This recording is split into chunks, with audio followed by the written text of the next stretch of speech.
again, and welcome back to the Like Stars podcast. It is so great to have you joining me. My name is Dr. Pete Goodman, and this is the 20th episode of the Like Stars podcast. And I just got to say, I was thinking, because it's the 20th episode, I need to do something special. And so I figured I'm going to go all Oprah today and give everybody that listens a brand new car. You get a car, you get a car. Then I remembered that all of the sponsors on the Like Stars podcast are fake and don't make any money. So we're gonna have to pass on the free car, but we're still gonna have some fun. We're still gonna talk about some great stuff today. Some cool questions came in about the name of God, Yahweh, and what that means, what it entails for our lives, and just some other stuff I want to talk through. So it's going to be a good episode. I'm excited to talk with you guys again, some of the questions you've been asking. As always, man, I appreciate those of you that have been sharing and commenting and all those fun things, pushing the like button. I want to just throw this out there. If you haven't had a chance, I would so appreciate this. And I know it's like pushing a lot and stuff, but if you follow this on maybe the Spotify, or if you're on Apple Music, would you just be willing to leave a review, or maybe even just a rate? The more those rates we get, the more it kind of goes out there. So just going on there and pushing, the 5 stars, which you will push 5 stars or you'll be destroyed. I mean, do whatever you want. But I'd love to have you do that. If you could be super helpful for me. If you're watching on YouTube, make sure you subscribe to the YouTube channel so you can get updated every time a new one drops, and just stay informed. And again, love to hear from you. Please, if you have questions, comments, reach out to me. You can find me at pete@risecitychurch.com.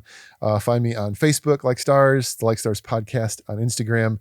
Lots of different ways to connect, but I'd love to hear from you. So thank you so much. And speaking of fake, completely fabricated sponsors that don't make me any money whatsoever, this episode of the Like Stars podcast is brought to you by the final slice of pizza, sitting all alone in that soon-to-be empty box that draws the greedy attention of my 4 children more than all the riches the world has to offer. Oh no, when there remains but that one slice, my normally calm, collected offspring, they suddenly transform into these crazed megalomaniacs seeking world domination at any cost, desperate to have that one last piece of coveted pie, fighting and screaming and punching.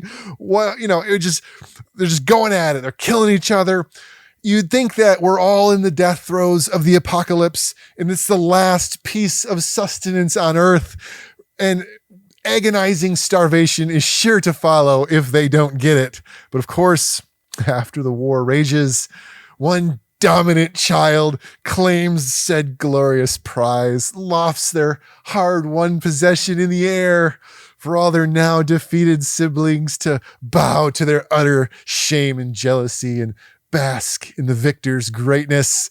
And then, at the apex of their greatest moment of triumph, having achieved what all human hearts so desperately yearn to hold in their grasp, everyone gets to hear them say, "Oh, pepperoni? Never mind, I'm not that hungry." And they throw it to the dog. Who let these monsters in my house? Remember the days when I could just eat pizza in peace and have as much as I want? Anyway, last piece of pizza, and my children who go from hungry to starving to not hungry at all so quickly. You are the sponsor for this episode of the Like Stars podcast, and I'm not bitter or unhappy about that at all. Yay.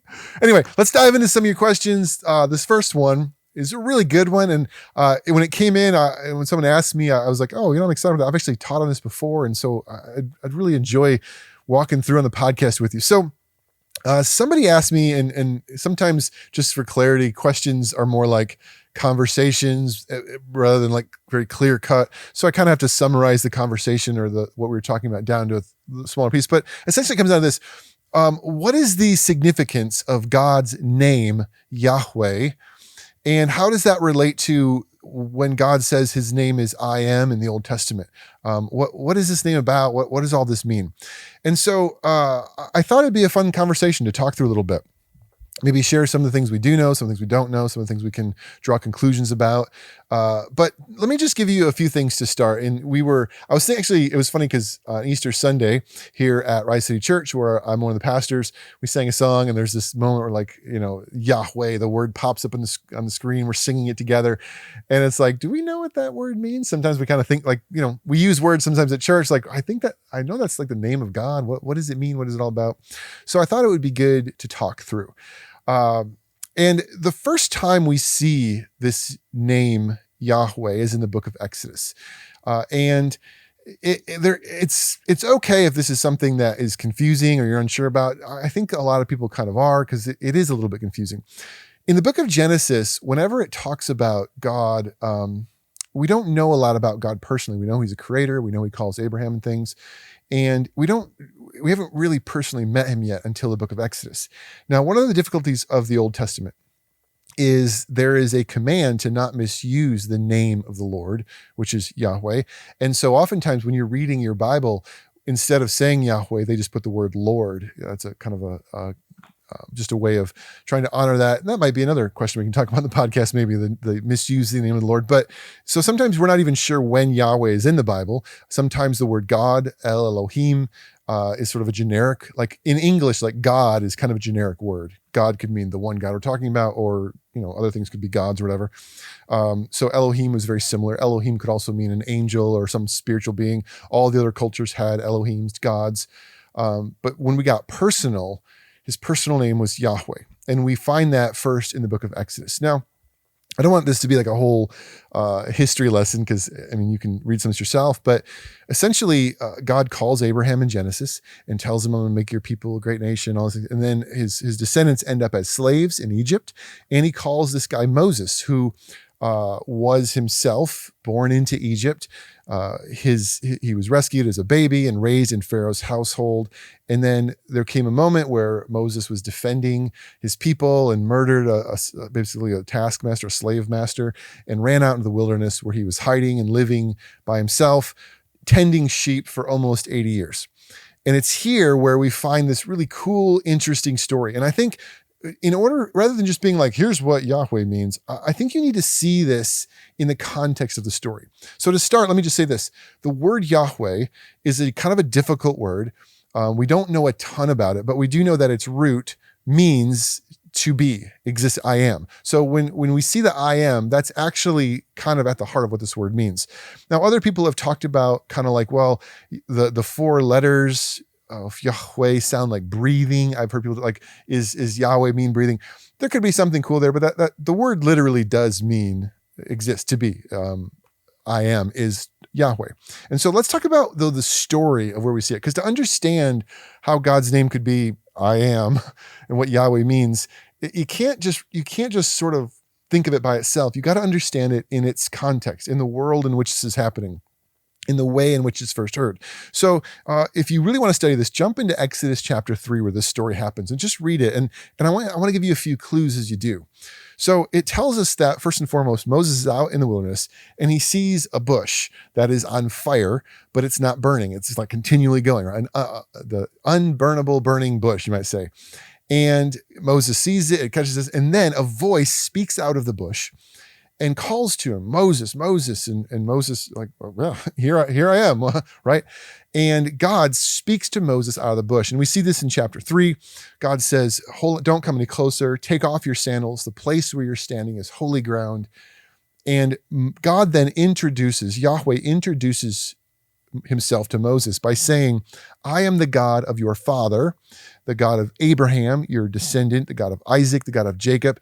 You are part of that line of people. I am that God. So that's how he first introduces himself. Before name, before Yahweh, all that stuff, he first introduces himself as the God of Moses' ancestors. And then he's going to get into more specifics. But before we do that, let's just take a step back and understand the world. Now, if you follow the podcast, if you listen to me, I enjoy this kind of stuff. I enjoy understanding the ancient Near Eastern world, the way they view gods and deities. We've touched on it a bit. We did a whole podcast about the image. We talked about other deities, things like that. We've talked about other Elohims and things like that. So I don't need to do a ton here, but just kind of a refresher, and maybe you're joining the podcast for the first time. This most important thing is like when you're reading a passage like this, the question you need to ask yourself is not, what does this mean to me? How do I interpret this? The most important question to ask yourself is, how would Moses have thought about this experience? What would have been going through Moses' head in this moment where he's watching this bush on fire, burning, but not actually burning, and suddenly a voice comes out of it. Moses, this is holy ground. I'm the God. What would he be thinking?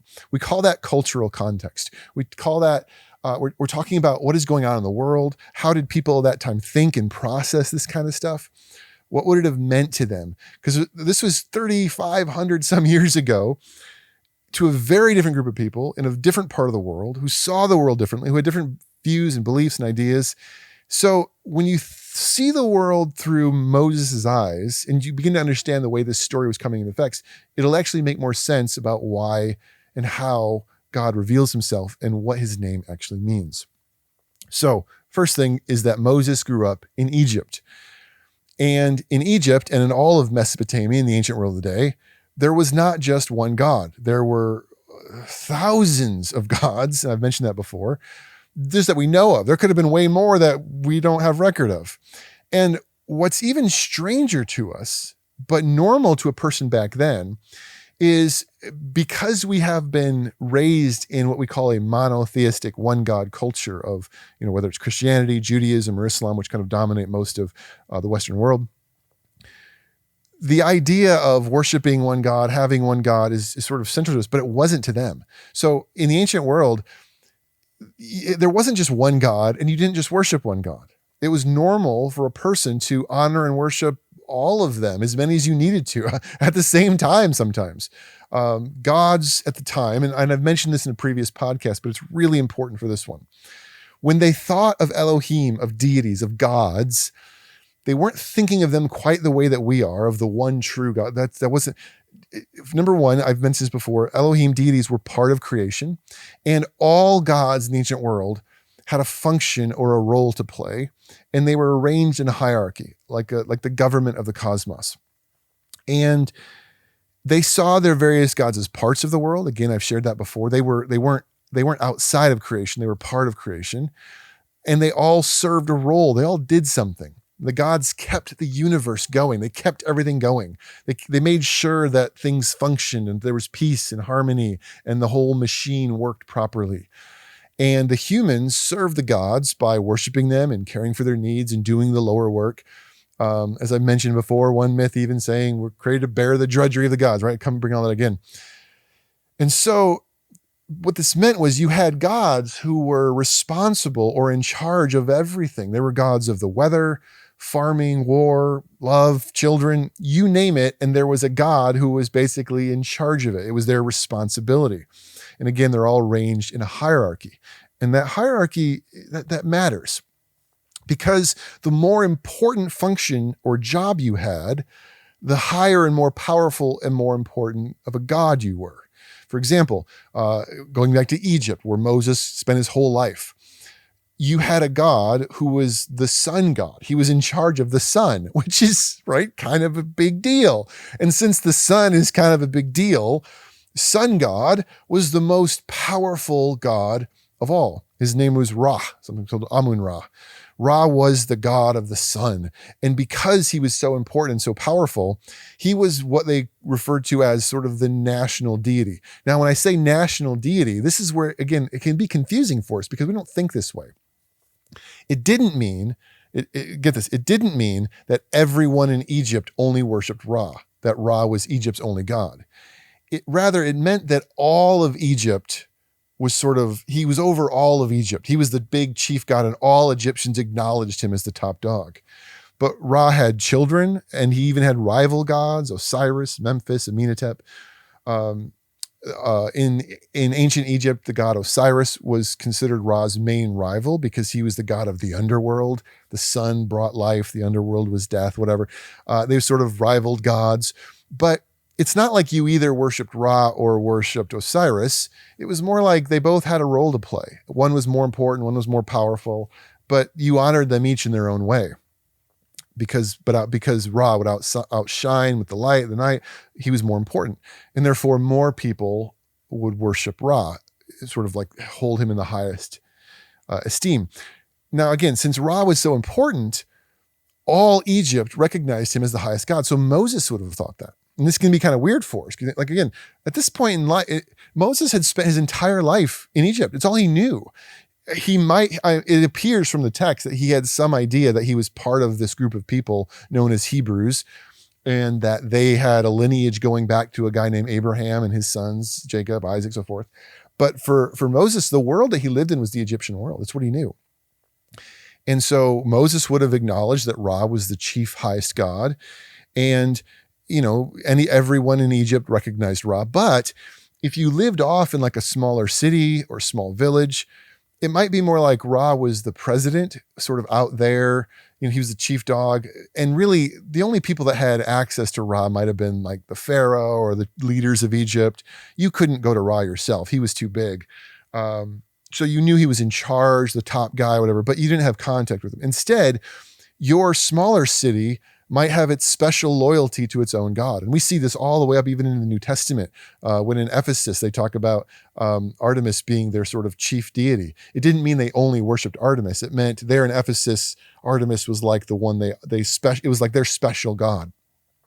And this actually, so this would go from like the whole nation of Egypt, then into smaller cities, villages, things like that. And then it actually went all the way down to the family level.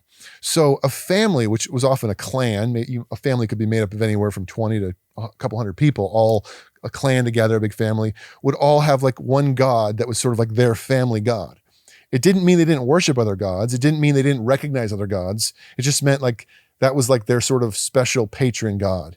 And they would then have small idols in their home representing various gods.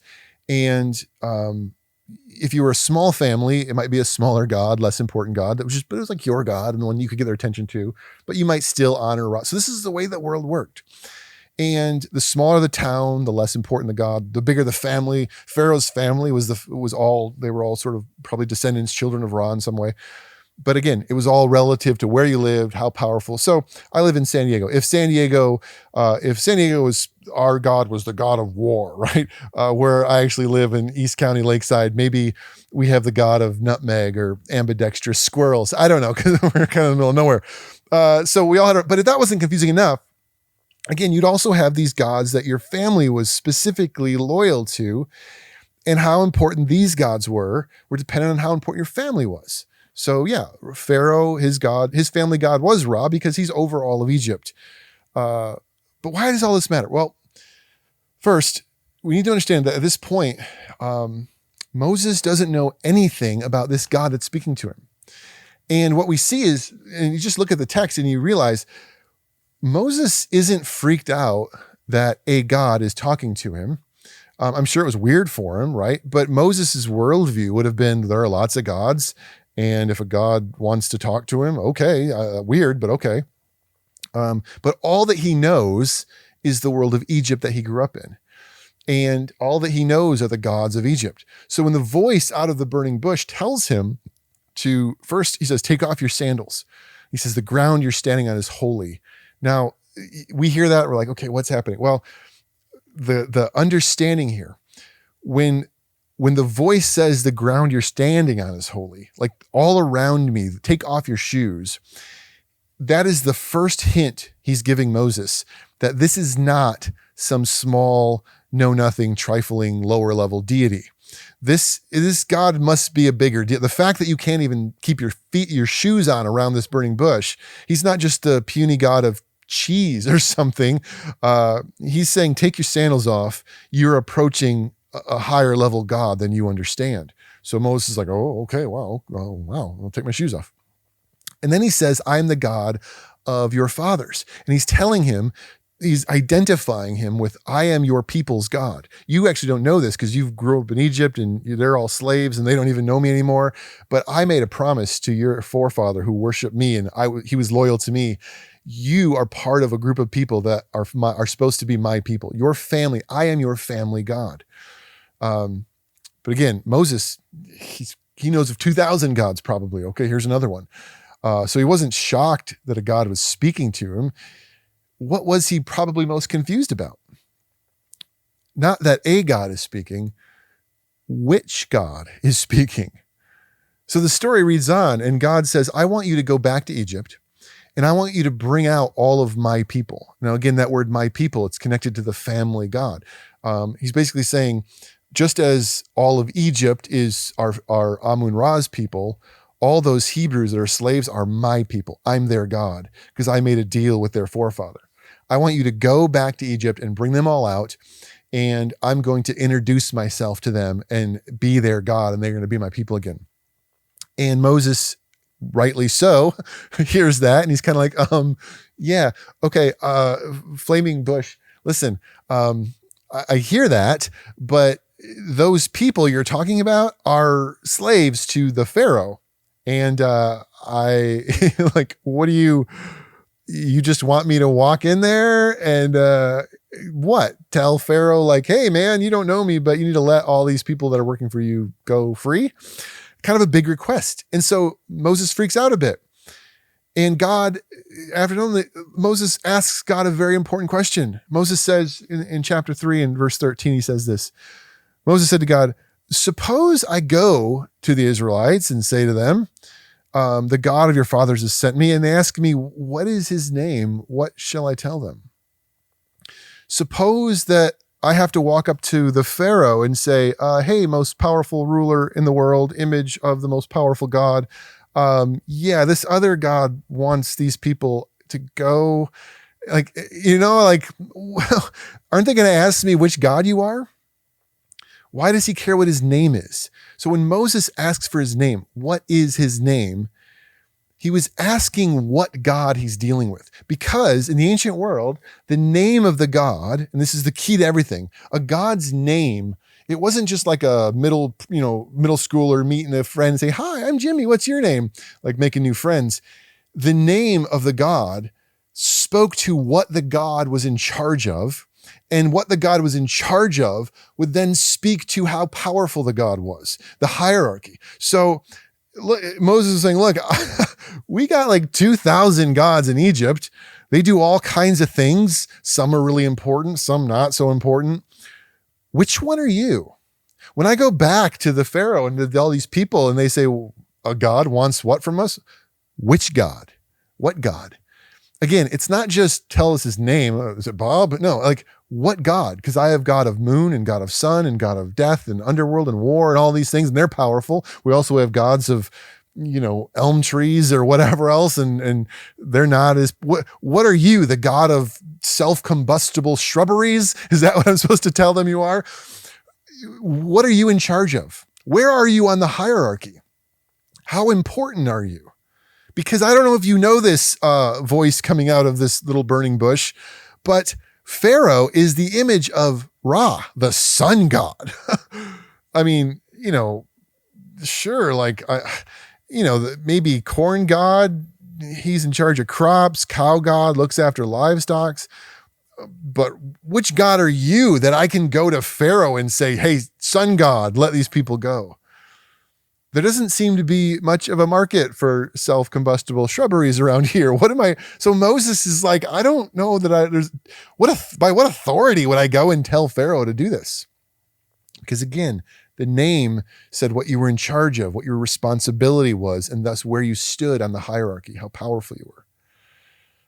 So this God who he doesn't know is telling him to go back to Egypt, just tell Pharaoh, direct servant of Ra, to let his slaves go to worship. And I can just picture Moses thinking in his head, I can't just go tell the most powerful, important God that some other lowly God over here is just ordering him around, telling him to do stuff. Moses knew that, like, if you're going to order us around, which God wants this? Because Ra didn't tell me that, and I have Ra's authority. How important, how powerful is this God that you say you're representing? Was it a significant God? Are you in charge of lightning or fire, or some run-of-the-mill smaller God who's in charge of beans? I don't know. And Moses is freaked out because a God is asking him to do this thing, but he's a completely unknown God. Okay, you're the God of my forefathers. I guess I owe you something, but you want me to go challenge the greatest power on earth? So he says, hold on here. Before I consider this, which God are you? What role do you play in all this? How important are you? And then here's the moment. God replies.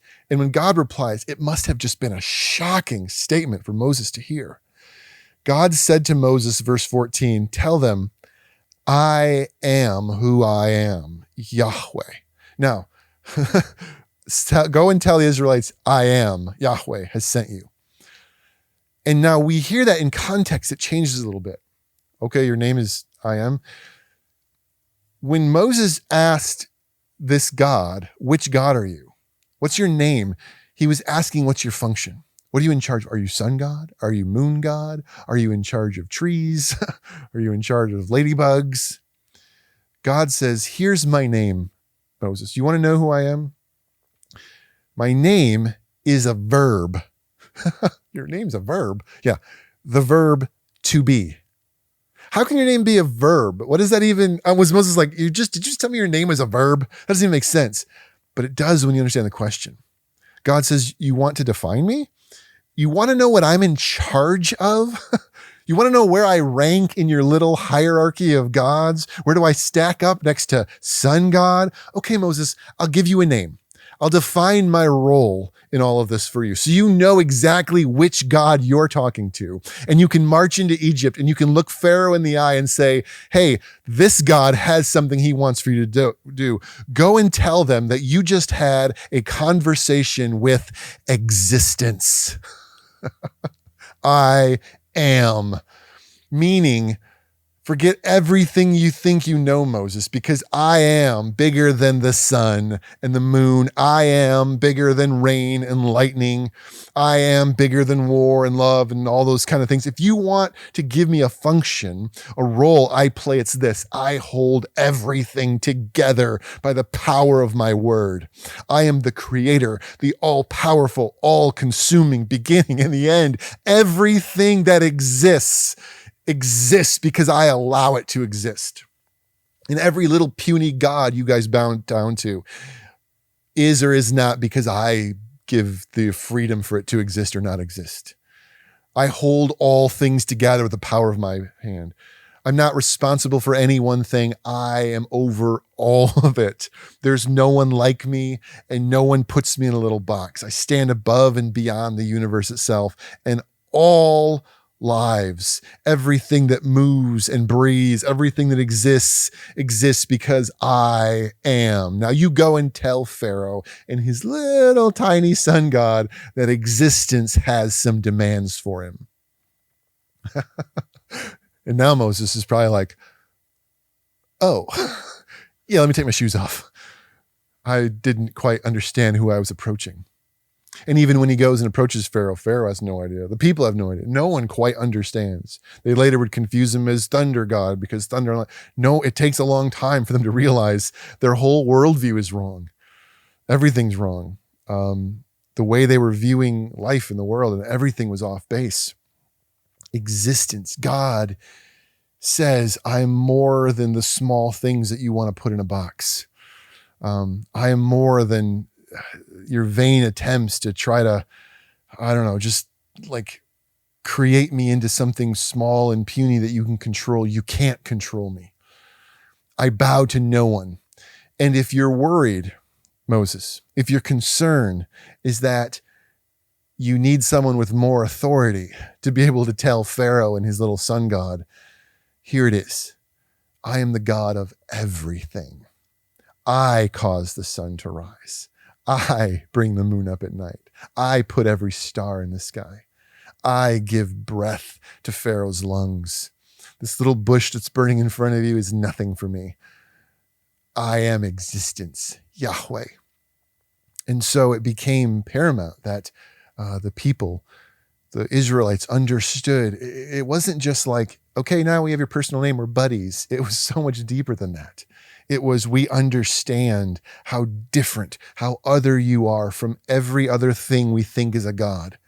How small and incomparably tiny our conceptions of deity is, that we would think that the whatever brings up the sun is the most powerful, when you have created trillions and trillions of suns simply by speaking. I am.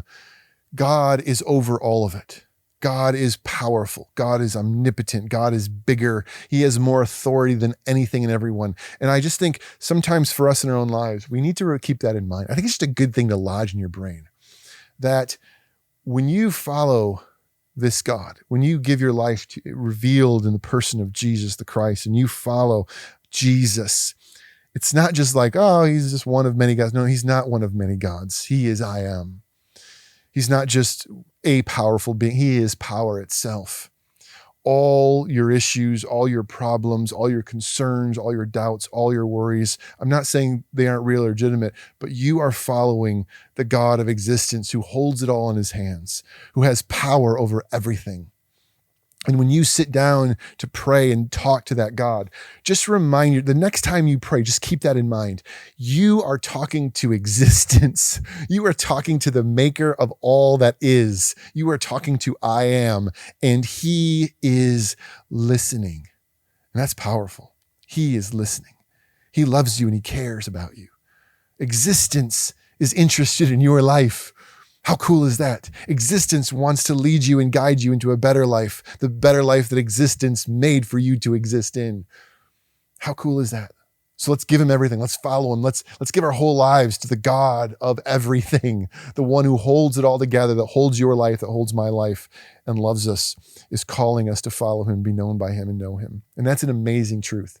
So when we say Yahweh, the name of God, it's more than just, there's something, two sides of it. There's the sense that I know him personally, but what does Yahweh mean? It means he's everything. He's in charge of all of it. He's over all of our problems, all of our issues. And he's worth being known, which is really cool, right? Now, I say all that leading into one other question. I know I've gone along. This will be a shorter one, but I like this question. Somebody asked, they said this, Romans, the book of Romans, tells us to be constant in prayer.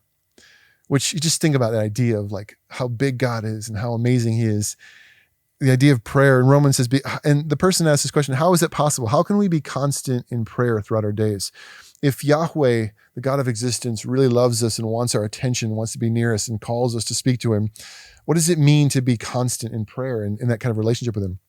And I want to just maybe tie these two things together.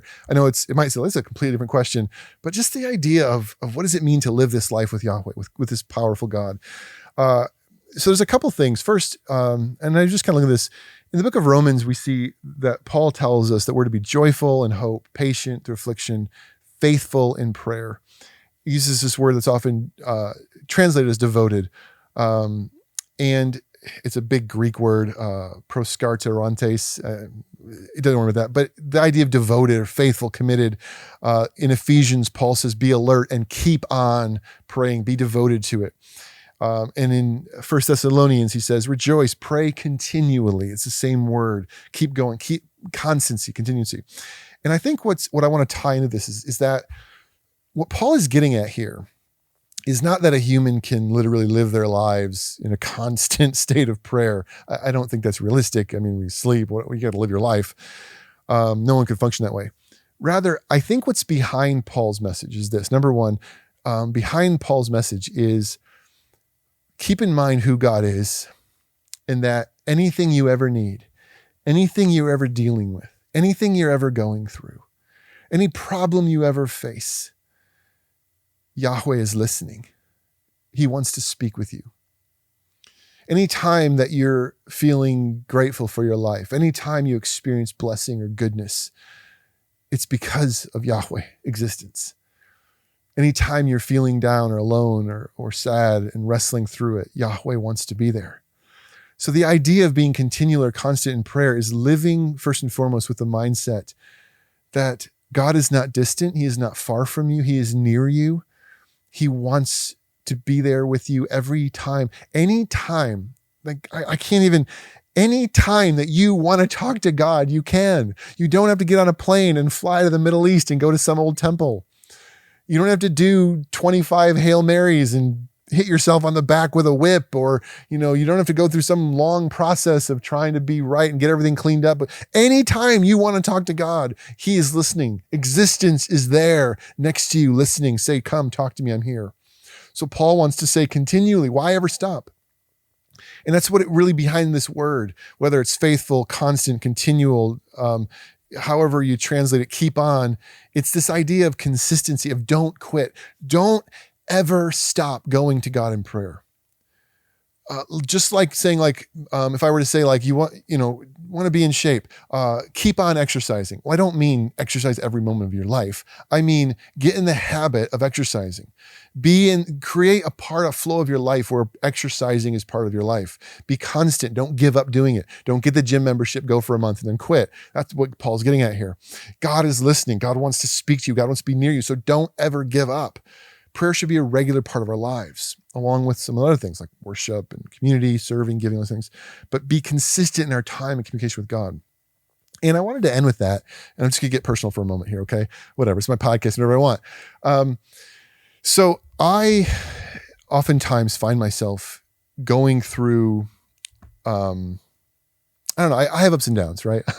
Yes, I'm a pastor. I have a doctorate in theology. I have ups and downs. I have moments where I'm doing well and moments where I'm not doing well. And to just give you like a second of whatever realism, I really have spent a lot of my life battling depression. I don't want to speak into things that, whatever. Is it some of the ways that I'm wired, my personality type? I don't know. Or is it something else? But I know in my life that I can go to dark places. I can go to places where I really struggle with, I don't know, negativity, cynicism, sadness, sometimes just apathy and like I just want to lay around, do nothing, just low energy. And what's hard for me is when those moments happen, and moments is probably a light word. Sometimes when those weeks and months drag on, I can get very cynical. I can become somebody who's very negative and always kind of sarcastic. Maybe some of you even like, as we listen to your podcast, some of your sponsors almost get kind of mean, like, you doing okay? Well, I don't know. There's some truth to that. I think I can get very snarky but also I start to lose, I don't know, I can start to lose hope. I can start to kind of fade and drift. And what I think is so important about what Paul is saying, and even this idea of Yahweh existence, number one, reminding myself that, and this is like a continual thing for me, whenever those moments really start to hit me the hardest, and I'm 44 now, I'm recording this, whenever those moments hit me the hardest, it's usually because I haven't been continual in prayer. It's usually because I start to kind of slough off and get lazy. And I know for those of you that listen to my podcast a lot, I use this analogy of exercise a lot, but I just think there's a lot of correlation. It's like when your kids want to play, catch with you and you go outside and you're like just wheezing, I can't, I'm dying. Like, well, that's the symptom of the fact that over the past few months or whatever, you've probably stopped keeping continual exercise and now it's catching up to you. And I have found in my life when my emotions and where I'm at, sort of call it spiritually or emotionally or whatever, when it starts to take a dive and I start to get negative and dark and struggle, it's usually because, not even usually always, it's almost always because I can look back and say, yeah, I haven't been consistent in prayer. I haven't been approaching the one who is existence on a regular basis and asking for his life and his words and his truth to fill me. I've been just kind of living on my own strength and doing my own thing. And now that it's caught up to me and I'm feeling unhealthy, it's like, And so that's the first thing, is when Paul says be continual in prayer, it's proactive. If you joined me on my last episode, I talked about preemptive holiness, doing things in advance. One of the things we do in advance is to be continual in prayer, continually spending time with the Holy Spirit in the Bible, in the words, in his presence, keeping us and guarding our hearts to falling into darker places, to falling into sin and things. Being continual in prayer is staying healthy. But it also reminds me of when I haven't been continual in prayer and I find myself in those darker, lower moments. I'm reminded that the same God that spoke out of the fire to Moses, a Moses who for 80 years never knew this God, never talked to him, and said, come near me.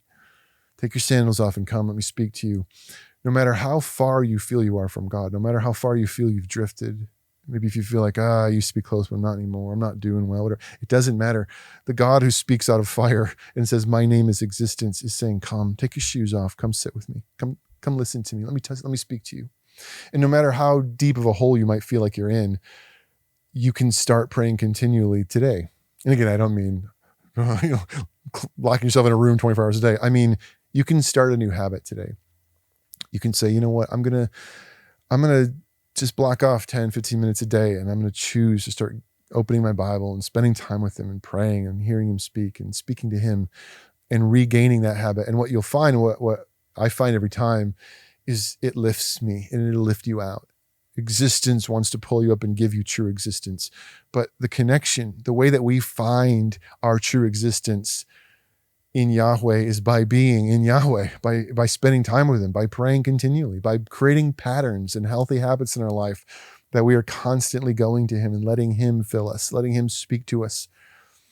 And so it's great to look at these Old Testament stories like, oh, God is existence. He's in charge of the sun and the moon and he's powerful and yay. It doesn't mean anything if you're not choosing to live a habit of continual relational connection with him, of saying, God, I don't just want to talk about you being the source of life.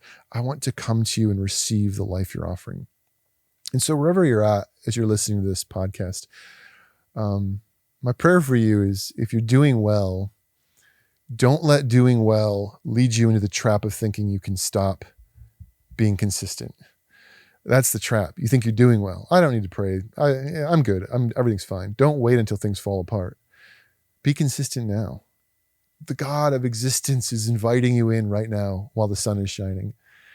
And if the sun isn't shining in your life, if things are difficult, man, the same God is calling you today, here right now. There's nothing you've done that's too far. There's nothing, you haven't run too far. You haven't done too much. He's near you right now. Even though all that exists, he created his own power. Like how can fathom how big and powerful he is? He can handle whatever you're going through, and he wants to. So come back to him, spend time with him. That is the wisest thing you can do. And this podcast is about wisdom. So there you go. All right, everyone. Thank you so much for joining me on this 20th episode. Sorry, you don't get a car, but you get some encouragement. Does that count? I'd love to hear from you. Like I said, if you want any questions for future podcasts, shoot me an email, pete@risecitychurch.com. Come and find me, buy me a burrito. I don't know. I love it. However I can do.